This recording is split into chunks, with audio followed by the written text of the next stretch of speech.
Hello guys, চলো আজকে একটু তোমাদের সঙ্গে মেকআপ টিউটোরিয়াল শেয়ার করি। তো কিভাবে স্টেপ বাই স্টেপ মেকআপ করলে সুন্দর দেখতে লাগবে সেটাই শেয়ার করি। জানি অনেকেই জানো, বাট যারা জানো না তাদের সাথে শেয়ার করি। আর আমি কি করে সাজি সেটাও তোমাদের সাথে চলো শর্ট করে শেয়ার করে ফেলি। আর শীতকালেই তো বেশিরভাগ অনুষ্ঠান বাড়ি থাকে, সব বিয়ে বাড়ি থাকে, তো সেখানে তো সেজে যেতেই হবে। তার জন্য তো শিখতে হবে মেকআপটা। যারা পারো না তারা চলো তাড়াতাড়ি মেকআপটা শিখে নাও আর তোমাদের ওপরও অ্যাপ্লাই করে নাও। তোমাদেরকে চলো স্টেপ বাই স্টেপ দেখাবো। তো প্রথমেই আমি ইউজ করে নিচ্ছি, দেখতে পাচ্ছ একটা সিরাম। তোমরা যে কোনো সিরাম ইউজ করতে পারো। এখানে আমি পিলগ্রিমের ভিটামিন সি সিরামটা ইউজ করছি। কিছুক্ষণ ময়শ্চারাইজ করে নেওয়ার পর আমি একটা ময়শ্চারাইজার ক্রিম ইউজ করে নিচ্ছি। দেখো নিভিয়ার ইউজ করছি, তোমরা যে কোনো ব্র্যান্ডের ইউজ করতে পারো।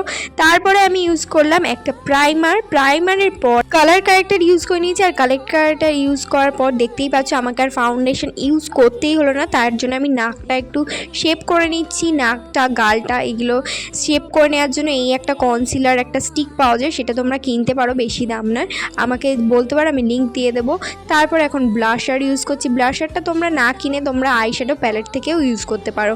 তো এখানে আমার আই মেকআপ হয়ে গেছে, দেখতেই পাচ্ছ। তোমরাও তোমাদের মতো একটা সুন্দর আই মেকআপ করে নেবে, যদি না পারো আমায় বলবে। দেন মাস্কারা, কাজল, আইলাইনার তিনটে আমি অ্যাপ্লাই করে নেবো সুন্দর করে। তারপর দেখো আমার মেকআপটা একদম রেডি। সঙ্গে কিন্তু লিপস্টিক পরতে একদম ভুলবে না, লিপস্টিক না পরলে কিন্তু মেকআপটা পুরোই ইনকমপ্লিটই থেকে যাবে। তো মেকআপটা আমার কেমন লাগছে অবশ্যই কমেন্ট করে জানিও, ভালো লাগলে লাইক করো।